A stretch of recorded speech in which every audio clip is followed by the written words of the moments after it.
when I'm having a problem that I can't figure out a solution with, number one, I will talk to other people who I think may be able to either help me get the right mindset or get the right perspective. Or experience that kind of problem. Or drop Exactly, something. right? Yeah. Somebody who's been through it who can give me some good advice. Sometimes just talking about it, the answer comes up. And then if that doesn't work, maybe it's about, maybe you don't have the skills or the knowledge for this problem, which means either you hire or get somebody with the expertise, or you learn it. Yes. It might be a skill that you need to learn. How I'm inspired. In Australia. We are a community who support and help each other.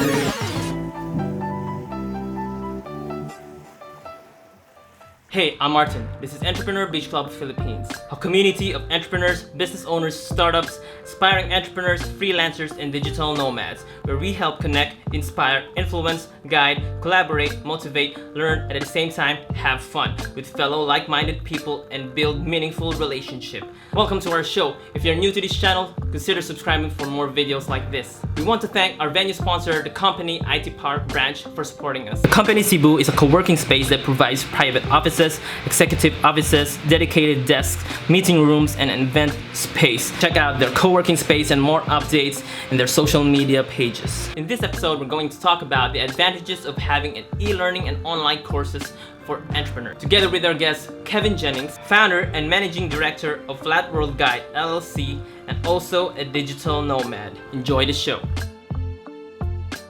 Well, I sold a company I had in the U.S. in Fort Lauderdale that I'd owned for 14 years. I sold that 14 years ago, and I started the Flat World Guide, flatworldguide.com. And initially we were providing services, art services, marketing, doing some consulting work with clients, helping.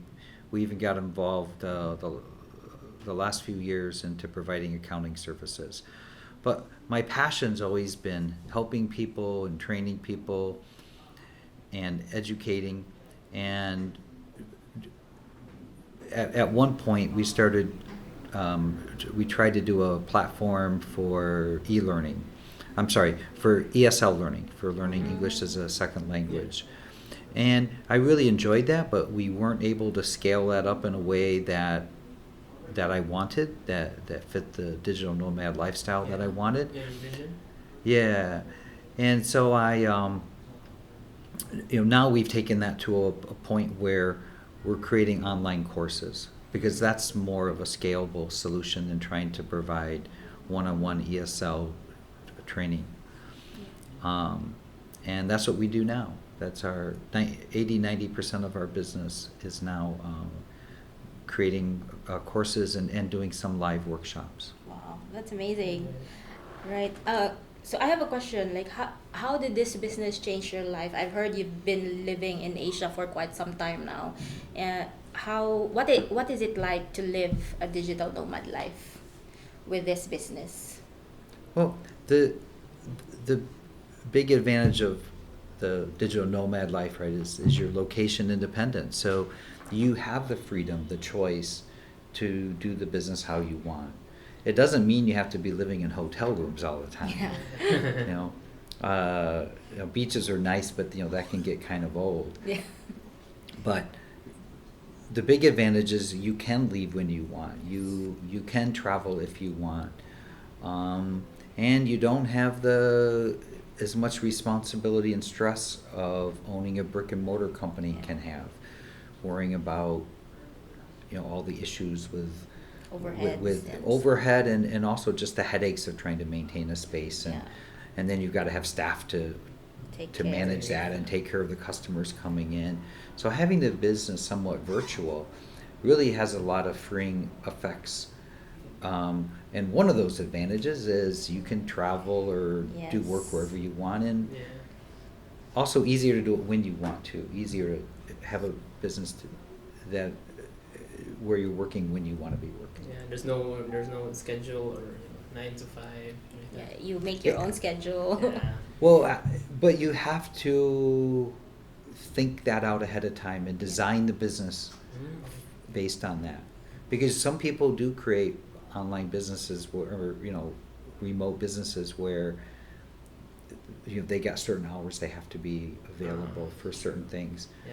So if you want that freedom, then you need to make sure you design it that way. But it's easier to do than with the bricks and mortar. Yeah, Yes, that's true. definitely. I'm kind of curious.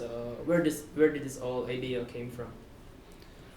The living remote, Yeah. digital nomad? Yeah. Also the courses, the e-learning courses, ESL. Well, Yeah.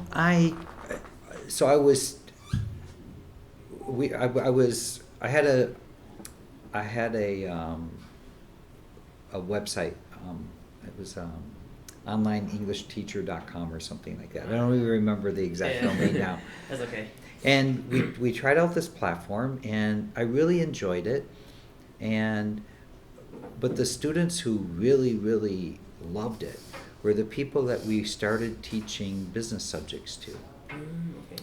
And the other problem I had with the online teaching is that that's not very flexible. You've got to work based on their schedule.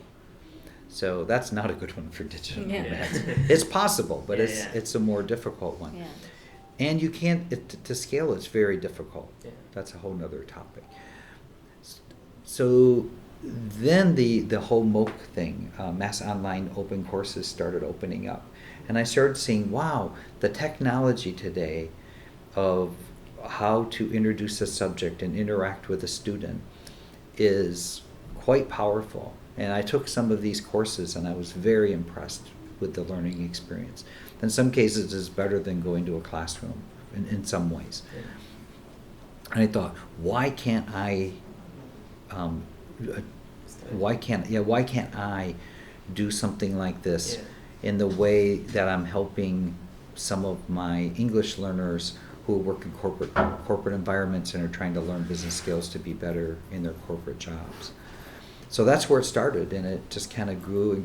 It kind of grew off into a little bit different thing. To now, it's not about ESL students anymore. It's about helping small Businesses. entrepreneurs and business people So just with the challenges they have. from English students to just growing into like entrepreneurs and business owners like that. Yeah. That's Well, most of the people, the ESL students who were interested in this, Yeah. they were either in a corporate job where they were trying to learn Western management skills, or and a lot of them wanted to have their own business, and they're the ones that ate that up. And I thought, there's an opportunity here, right? So now that you mentioned that they're trying to learn Western business skills, so is it like safe to assume that most of your clientele are within the Philippines or Asia? The original ESL students were in Russia and Japan. Ah, okay. So, but what makes it nice with the Philippines is that they're interested in learning business in English. Oh, yes. So Yeah, that yeah. can be a little bit trickier in some countries like Thailand and Japan. They may not necessarily be interested in learning Both at the same business time. in that Yeah. business in that language, unless they're just trying to learn English. Yeah. But no, now I'm trying to take this mainstream to not just the Southeast Asia audience.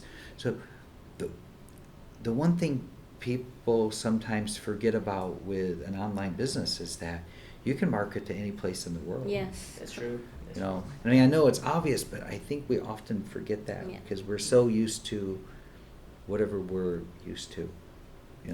Maybe it's Philippines, or maybe it's I have to sell to America or something. Okay, like talking about the digital nomad life, I'm kind of curious. Where were you? Where have you been? Or The what are the places you've traveled yeah, to. the places you've traveled A to. quick snapshot of those Yeah. locations. Well, most of my traveling's been in Southeast Asia. So I've been in every country in Southeast Asia except for Brunei, which is some tiny little expensive Yeah. country. Yeah. And quite a few of them I've stayed in for more than a month. Wow. Including Malaysia, Indonesia, Thailand. I stayed 11 years. Yeah. In Philippines, I've spent How about couple like years. Vietnam and Cambodia? Is it? I spent a lot of time in Cambodia and Laos, not so much in Vietnam. That's my goal now, is to spend more time in Vietnam and learn more about Vietnam. Yeah, I think I've heard like you're going back to Taiwan. Saigon? Or Yeah. Is I'm it- hoping to go to Saigon. I have Yeah. never been there, but I'm returning to Nepal, Kathmandu, Yes. for a web conference in September. So here's a little plug. Yeah. The Feel free. Kathmandu. Sure, sure. I don't remember the exact title of it, but they have a web conference in Kathmandu that's very exciting, really cool people. And last year it included a hike. Oh, That's in the mountains. awesome. And Very then nice. after that, a friend and I went and climbed to Mount Everest Base Camp. Oh, that's very cool.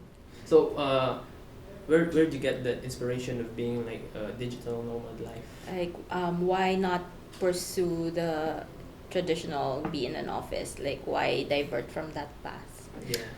I'm asking because we all could learn from that. Because here in the Yeah. Philippines, actually, many has the mindset that to succeed in life, one must be in the office and climb the corporate ladder and have those fancy titles and positions. Being a digital nomad is gaining some traction here in the Philippines, but Yeah. not so much yet. So it would be fantastic to hear someone's point of view about it. Well, my dream as a kid, and I mean back to when, 12 or 13 years old, maybe younger, was to someday see the whole world. And of Yes. course, I was going to become a millionaire by 30, no Yeah. problem. That I when I was 18, I knew for sure I'd be a millionaire by 30. As you can tell, it hasn't happened yet. It will. It will. It will happen, not by Yes. 30. But it will though. And somewhere along that path, I realized that, number one, I didn't have to make $1 million to be able to see the world. And now the world's changed so much. Travel is Yes. cheaper, you have That's budget true. airlines, and with the internet, you really have that flexibility to live everywhere. So this wasn't an option when I was in my 20s and 30s.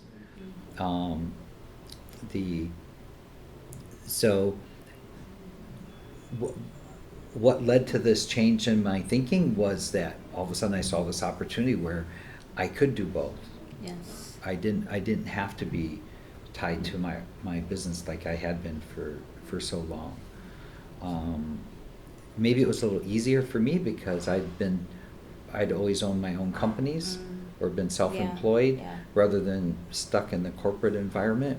But I see a lot of people breaking out of the corporate environment too and becoming Yes. Yeah, I know this, yeah, Digital yeah. nomad, yeah. How long have you been a digital nomad? Well, I mean, probably longer than the term digital nomad has existed, because that's a Pretty pretty cool. new Yeah, term. Yes, yes. But I've been basically working remotely most of the time for the last 13 years. Yeah, that's really cool. But I mean, I had some jobs in there. I had a client that I ended up working for a year. Yeah. So there were some times in there I maybe and there were times where I didn't do very much traveling for a year or two. And then the last 4 years, I've done more of the traditional digital nomad lifestyle. That's really cool. Yeah, you can just shift from here and there. Yeah. Yeah. whenever you want, yeah. The big problem 7-8 years ago was the internet. Yeah. Very slow still in I many think, places. Yeah, and I think it's still a But- big problem here in Philippines. In Philippines, yeah, but there was a problem before. Like I'd go to Malaysia, and it was, and even traveling in Thailand, a lot of times you go to a hotel and they didn't have Yes. good enough Or you just go internet. to the lobby And in the room, there's none. Yeah, and now that's not a problem anymore. And even this trip, I worked from Palawan. Yeah. Yeah. Oh. It was a little bit difficult, Yeah, that's true. but I made it work out. And I believe a year ago I couldn't have done that. Yeah, a few years So it's ago I getting went to better. Palawan as well. There was no internet on the whole spot of that island, so Yeah. it was difficult. Is it Corona? El Nido. Oh. Yeah. El Nido was spotty, Yeah. but I could use my phone. The Wi-Fi was horrible, but I could use my phone well enough to do voice. Cool. Voice That's calls? good to hear then. And in Tai I had no problem, Mm. which is about 60 kilometers from El Nido, and Puerto Princesa was very good. Yes. Yeah, for me, internet's a very big issue for me as a video editor. Is someone sends me a video, I have to Yeah. upload it, then edit it, and then send it to them again. So I really need fast, download. Yeah. And upload, so yeah, Well, and that's- uploading can be really tough. If you Yeah. don't have good quality, it'll just keep. That's true. Then if you can just if you just have to send it one time, then that's good. But if they have like revisions, then Yes. another you have Can to take wait up again. so much time. Yeah. Yeah. So Yeah. Speaking of like, internet is definitely one of the main challenges with this kind of lifestyle and business approach. But may we ask, like, what other kinds of challenges do you have to deal with as a remote business and as a digital nomad? Well, my personal experience, but even more so all the digital nomads I've met, which is hundreds, really probably actually thousands, is the environment, making sure, like some people say, oh yeah, digital nomad, they work at the beach and stuff like that. I don't really know any digital nomads who work at the beach, right? Yeah. I mean, they may maintain their business, they may go, okay, I'm gonna go take a couple of weeks and and all I need to do is like, maybe a couple hours a day check on things or Yes. something. They may do that at the beach.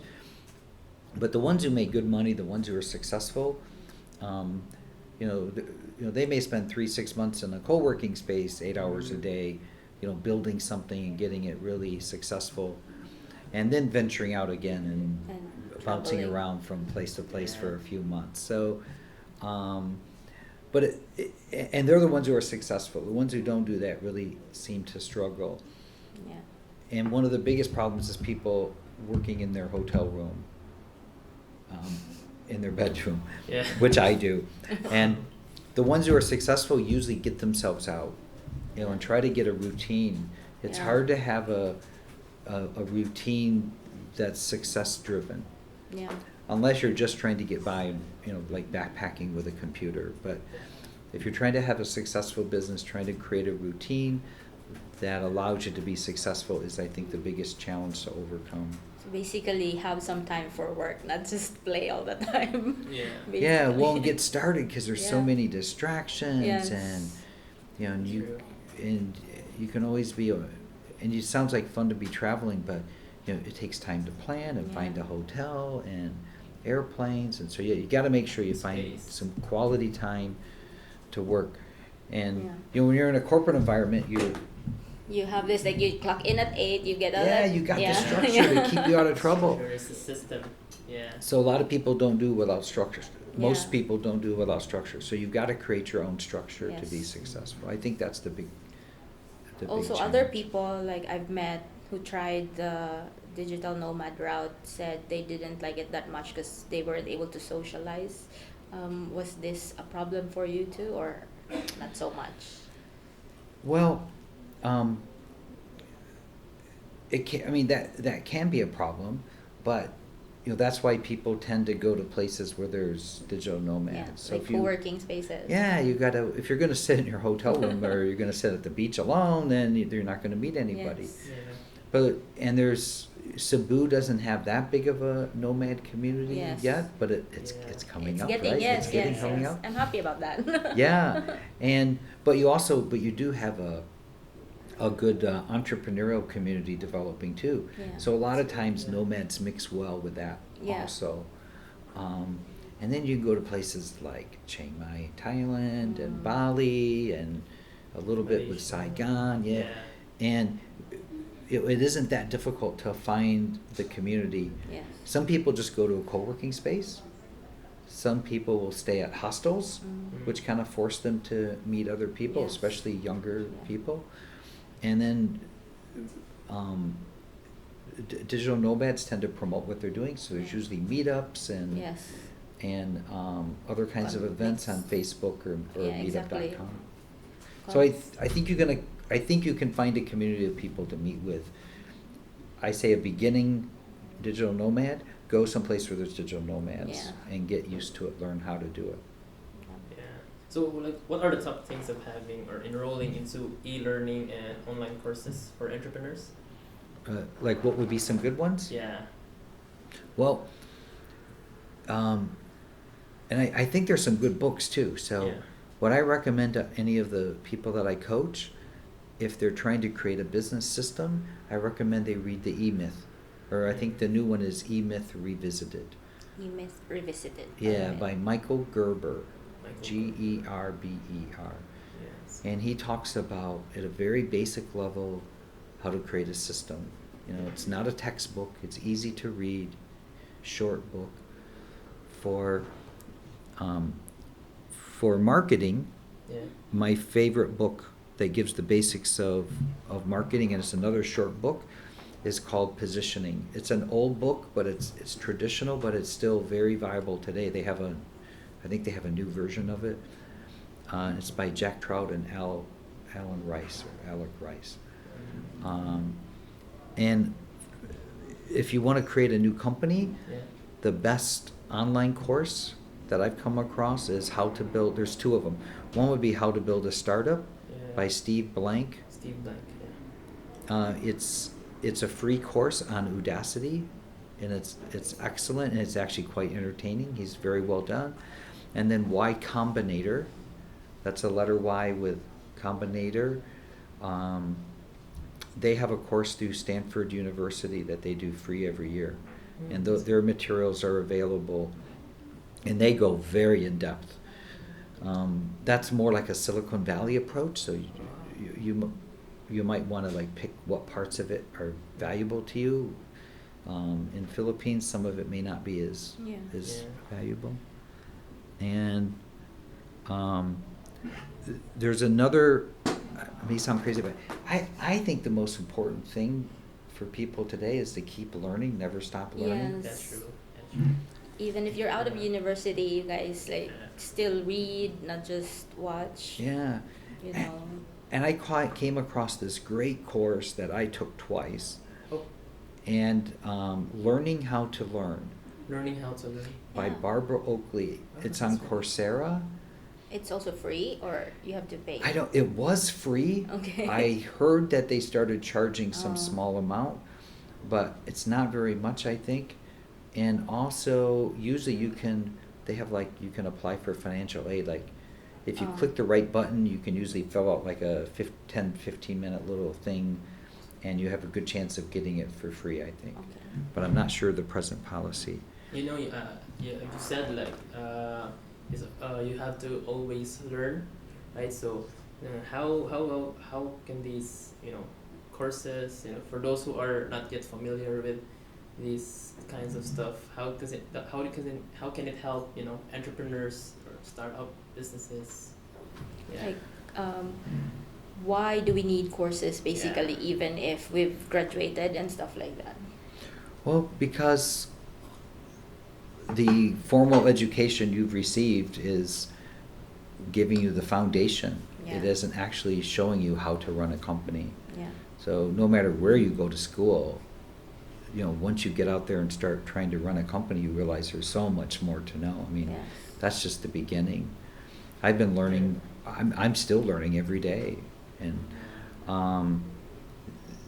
I think the secret to being better than your competition is knowing more information than your Yes. competition. That's true. But it's not just learning about stuff, it's actually taking some of these courses and developing skills. Yes. Acquiring the skills that you need. Understanding and acting on them. Yeah, how to, actually developing that skill on how to do it. So knowing about it is great. Yes. But a lot of us know stuff, but we aren't actually Practical applying it. application, yeah. Not really executing. Right. Yeah. That's awesome. On that note, do you have certain tips that you would like to share to our listeners regarding their business? They may or may not be digital nomads, but just business advice in general, and How to overcome challenges. Yes. In their careers. Well,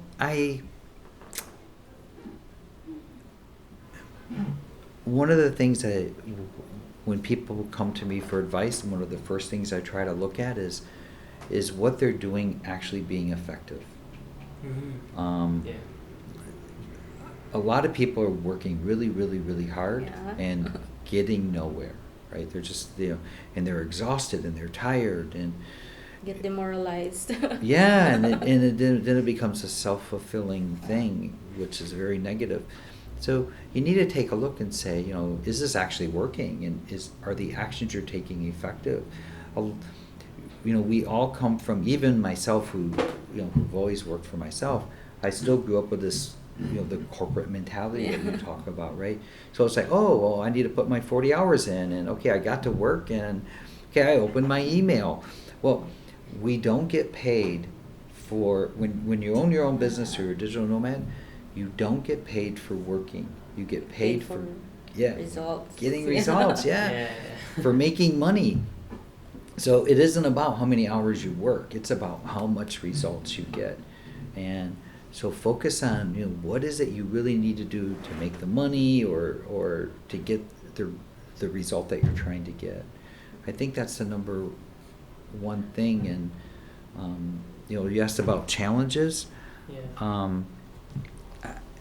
The next thing is, you're owning a business, especially a bricks and mortar business. There's constantly things coming up, obstacles and frustrations, and I think the secret is to try to develop the right mindset, and many times you have to have a different mindset for different problems. And I still find that very hard, and I really struggle with that. But get yourself, like, if you're going to be doing sales, you've got to get into a sales mindset. That's you got to be kind of tough and driven. Put yourself out there. And if you're working with your team doing management, you got to put on a different hat. Get yourself into the management problem-solving mindset. So whatever, if you're dealing with the government, right? You've got to get the right mindset. And if you're going in with a defeatist mindset, like, this, I'm not going to make this happen or something, it's going to be very hard. Then you become your own worst enemy. So don't be your own worst enemy. That's true mindset. Yeah. So what are how did you overcome your challenges? I probably the number one way I've overcome my challenges is when I'm having a problem that I can't figure out a solution with. Number one, I will talk to other people who I think may be able to either help me get the right mindset or get the right perspective. Or experience that kind of problem. Or drop Exactly, something. right? Somebody who's been through it, who can give me some good advice. Sometimes just talking about it, the answer comes up.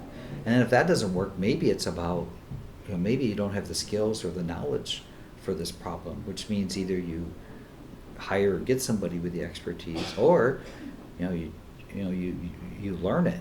Yes. It might be a skill that you need to learn. That's why we have online courses. That's exactly. And that's why I take them and teach them. Yes. Yeah. Okay. So do you have any tips for small and medium businesses that also want to put up e-learning courses and aside from mindset and that? Well, that want to put up e-learning courses. Like how to make your e-learning courses successful and saleable. I think the secret to doing that is the exact same secret as doing a startup. Is you need to look at what are the real needs of your customers. In this case, it would be your students, and what's the most effective way to help them acquire this information. So telling people what they should know doesn't usually work very well. Yes. Right, The market is also saturated, and some people get burned about paying for courses and that don't deliver. So how do you get yourself above all of that? You got to make sure that what you're doing is effective. So again, like same with a startup, you do testing, right? You test out some methods, you test out some ideas. If all you're going to do is stand up in front of a camera and read the book to somebody, like you go to school, just like school, You can just read the book. right? That's not going to help your students very much. And you need to understand what is the solution they really want. The one problem with formal education does a lot of things well, but it's not designed to help An individual's Specific, concern. your specific things, and you want to design the course so that the people can get that information you know, people want to solve problems, you know, or make gains. So the course needs to help someone do one of those two things. Yeah. That's really great tip. So, do you have, I think this is our last question. or- Yeah. Yeah. Sure. Do you have any upcoming projects, or do you want anything to tell our listeners right now about your business? Yeah, well, right now I'm kind of excited about the project I'm working on. It's my number one problem, and I believe number one problem of most small business people, which is procrastination. Yeah. Oh, So- no. Yes. Yeah. And as soon as I Very stop, big problem. yeah, right. As soon as I stop procrastinating, I'm gonna complete this That- mini course. About. I have a free mini course coming out. Oh, It's going to wow. be roughly 30 minutes long, and it's got some really good content. I'm hoping when people watch my mini course, they'll decide to take the full course that Yes. we're developing. But this course is not a sales thing. It is really going to be good quality 30 minutes of stuff. And I'm also doing a workshop in May. We're trying to finalize the details and the venue, but it looks like the middle of May. A full 1 day workshop, but it's going to very limited. It's just for me to do some testing of the methodologies that I'm trying to use. So it's only going to be like 10 or 12 people, and these are very hands-on, doing it type courses and workshops. That's so cool. Yeah. Where can we find these courses? So, my teaching site is flatworldguide.com. So it's flat like tables, flat, world like the globe, and guide like tour guide. So flatworldguide.com. Or you can find me, Kevin Jennings, on Facebook. So guys, if you want to enroll in that course, was it going to be about that project? I'm sorry? The free course that you were Yeah. talking about is about what's the main topic? It's looking at a couple different solutions for overcoming procrastination. Okay, I'll take that. So it's We need that. Yes. it's about going from distractions to actions, right? How to turn distractions into actions. Awesome. So if you're a procrastinator and you really want to grow your business, so And- yeah, you should probably Check this out once it's out. Well, and it's free, so it's kind of Yes. All right. So thank you so much, Mr. Kevin, for joining us and sharing your experiences to all of the aspiring entrepreneurs and business owners. I hope you have learned a lot today, and we are hoping to hear from you. Please do let us know what you have in mind. We are more than happy to do a podcast session with your suggested topic. Comment down below or follow us on our social medias, Entrepreneur Beach Club PHTV on YouTube and Entrepreneur Beach Club PH on Instagram, Facebook, and Twitter, and also And of course, don't forget to follow Mr. Kevin Jennings' socials on. Aside from Kevin Jennings on Facebook. Cebu Digital Nomads. Oh, You Cebu can- Digital Nomad is a Facebook page. Facebook group. Facebook group. All right, Facebook yeah, group. let's So join that, please guys. join it, yes. I'm actually in there already. Oh, Yes. I haven't been there, so I might join later. And we want to thank Again, thank you so much to our venue partner, the company Cebu IT Park, and to our sponsors, UVO Digital and Aleph Talent Solutions. Thank you. And yeah, That's it for today, guys. spread the productivity and see you on the next podcast. See you. Cheers.